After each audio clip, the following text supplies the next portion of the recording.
Name a character in a TV series who you initially disliked. What was the exact moment you began to appreciate them and why? Hank from Breaking Bad. When he was first introduced, he was a barbecue-having, chest-thumping machismo Neanderthal that I absolutely hate. I can't remember the exact moment my opinion of him changed, either when we saw the complex relationship he had with his wife and her kleptomania, or when he began suffering from PTSD and tossed his paperweight bullet in the river, but he quickly became my favorite character and the only character with any redeeming qualities in the entire show. I love a good white hat.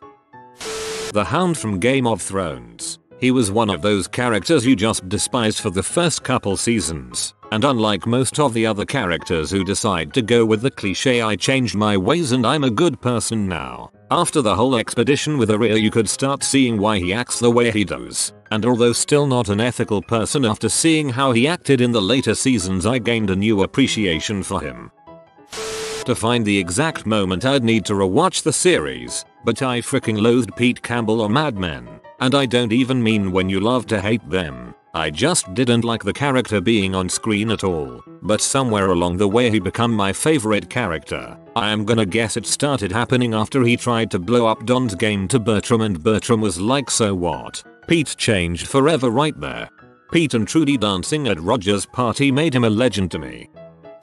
For me, it's Scar from Fullmetal Alchemist. You begin thinking he's just a relentless antagonist with no mercy. 3/4 of the way through the show, the flashbacks of him watching his brother become obsessed and mentally poisoned over bringing his wife back through the dead through forbidden alchemy, eventually giving up his life to save Scar. This event, coupled with the military occupation of his homeland, makes you understand his wish to rid his homeland of the occupation army and the alchemy they used to conduct attacks and war crimes. However, when he gives his own life to save Al, we see the flashback of Scar's brother sacrificing his own life. And at that point, I realized Scar might be the only character who truly understands the brother bond that Ed and Al share, and by seeing that, he sacrifices himself to save Al. Orange is the New Black. Big Boo. She seemed like a dong at first, but when she became friends with Pensataki and helped her through her RP, you saw a different side. Also when they explained her backstory and issues with her mom. I would say Jesse from Breaking Bad. At first I was really annoyed with the gangster white guy personality, but it just grows on you and now I love it. I'm not sure what the exact moment is, but I think it's really just from watching the character develop so much over the series. You can't help but root for Jesse by the later seasons. Giles from Buffy. Season 1 Giles was strict, boring, and said nothing fun. By the time they introduce Wesley in season 3 and Wesley acts just like Giles in season 1, you can see how far he's come. Captain Picard. I was 10 when Star Trek: The Next Generation first came on, and I immediately caught on with Data and Commander Riker, and I thought Picard was a grumpy old man. It wasn't one moment that turned me around, but all the little moments you see of his character growing on you. Patrick Stewart really did a marvelous job with his character. Who knew that by the end of the series I would identify far more with Picard than all the other characters in TNG. Crixus from Spartacus. The first season he's in, but up until the last couple of episodes when he finally decides to join in the rebellion. But then they did a prequel season when you find out his backstory, and then rewatching the first season you get why he is the way he is and you root for him and get anxious as those final moments approach before they kill them all. Kelso from Scrubs. I think it started changing in the episode he calls his wife Bunny, my Tuscaloosa heart. Mr. Peanut Butter from BoJack. At first I just thought he was a shallow sitcom actor Hollywood type, but at the end of season 1 and through season 2 his character really develops and he became one of my favorite characters. Specifically what did it for me was the scene where he tells Diane that life isn't about a constant struggle for meaning, it's about keeping yourself busy with an important bulls and then one day you'll be dead. Not only is this scene a great use of dark humor, but it shows that Mr. PB knows exactly who he is and how to try and be happy. The other scene was at the beginning of season 2 when he comes to make plans with BoJack after BoJack started being nice to him, and the BoJack yells at him and calls him an idiot, and there's a short moment where Mr. PB chews on his arm and beats himself up about it. That scene breaks my heart. It shows how much Mr. PB tries to be BoJack's friend and how hard he takes it when BoJack is mean to him. Chris Traeger from P&R. Don't know why, but I could not stand him at first. I think after he and Anne started dating I started liking him more until the charm and charisma of Rob Lowe eventually swept me off my feet. Mickey from Doctor Who. Such a worthless throwaway boyfriend, always getting in the way of Rose and the Doctor. Then they go to the alternate timeline and he very courageously breaks from the Doctor and Rose and finds his grandma. I gained a huge amount of respect for him going forward. He had a complete story arch from useless without Rose Mickey to planet saving Cyberman killing Mickey the hero who marries a badass from Unit.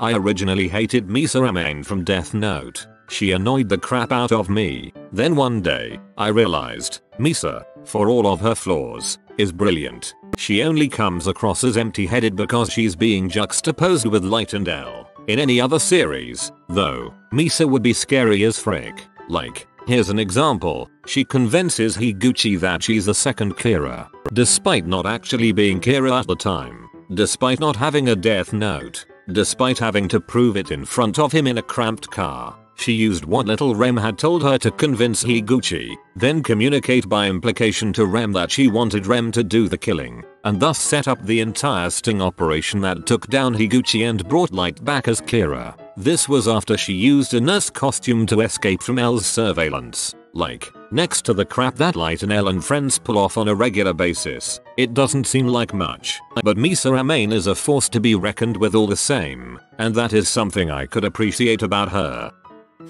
Rodney McKay, Stargate SG-1 and Atlantis. I started to like him in Atlantis when the character was fleshed out a bit beyond egotistical smart guy misogynist. He would still freak out and be cowardly, but managed to work through his own terror to pull some amazing solution out of his butt. He started to respect women, at least as much as he did anyone else, and even managed to have a relationship.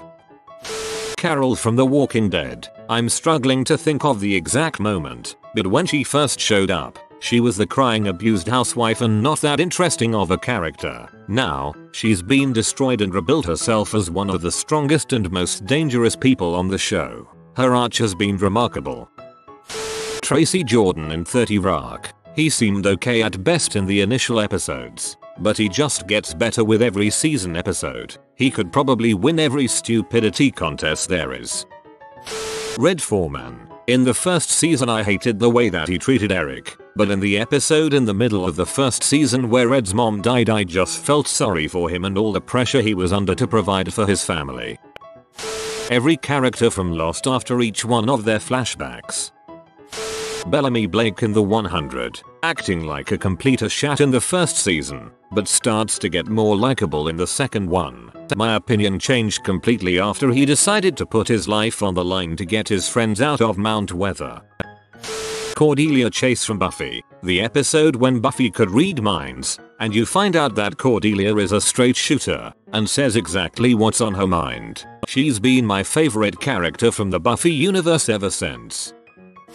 I'd say Michael from The Office, because he was too cringy for me at first. Also he was a prick, but the more I watched him I saw good of a guy he was. I think one of his best moments comes when Pam had that art show and he's the only one that shows up. Still makes me tear up a bit. Andy from Parks and Recreation. In the first season he came across as just another poorly written dumb guy character like Lowell from Wings, but in the later seasons, particularly when he started the shoe shine stand and was dating April, he became a funny, lovable, cleverly written dumb guy character, like Kramer. Cancer Man in The X-Files, when they did the flashbacks of his youth really gave some background of why he does the things he does. I actually felt a bit bad for him when he tried to get his stories published and quit smoking. Dwight K Schrute from The Office US version. At the start I thought he was just way too weird to make it realistic, but he grew on me as he was the main comedian. Gaius Baltar from Battlestar Galactica. I absolutely hated him and how weak-willed he was. He was the perfect example of how villains don't see themselves as villains. I didn't really love him until he was arrested and held in detention and started writing his manifesto. At that point I stepped back and realized just how much the dude had been through and how many impossible situations he had been placed in. I had the same reaction, only it really came at his trial when Lee's up there defending him. I realized that while he was kind of a dong and arrogant, he wasn't really evil. He was necessary. The Ice King from Adventure Time. Initially I hated him. I didn't even find him funny. Then I watched the episodes about his backstory, and now he's my favorite character in the entire show. I don't think I've ever cried that much over a cartoon. The I Remember You episode is my favorite in the series. It is such an emotional roller coaster. Kara Thrace from Battlestar Galactica. She just seemed like such an obnoxious know-it-all. It wasn't until the episode where we saw a lot more of her background, interaction with her mother, etc., that I saw her more sympathetically and understood better. I still don't like what she did to Lee, though. Squidward. I don't know the exact moment, but I know you either die a child or live long enough to like Squidward. Yeah, when you're a kid you think he is the grumpy boring guy, but now I can really understand him. Obviously he hates his job, he works at a freaking burger joint for minimum wage and has two annoying neighbors who break his crap all the time. AMD never gives him some rest. He just want to play his clarinet. Q. At first he was just a jerk trying to interfere, wanting to put humanity on trial or come up with any other excuse to dress in 20th century garb. But eventually I just liked him. He was goofy, did interesting things to the stories and lives of the crew of the Enterprise, and ultimately ended up exciting to watch. Love the one where he gave Riker powers of the continuum, and watching him trying to explain hunger or sleeping after being stripped of his powers. That was just great writing and acting.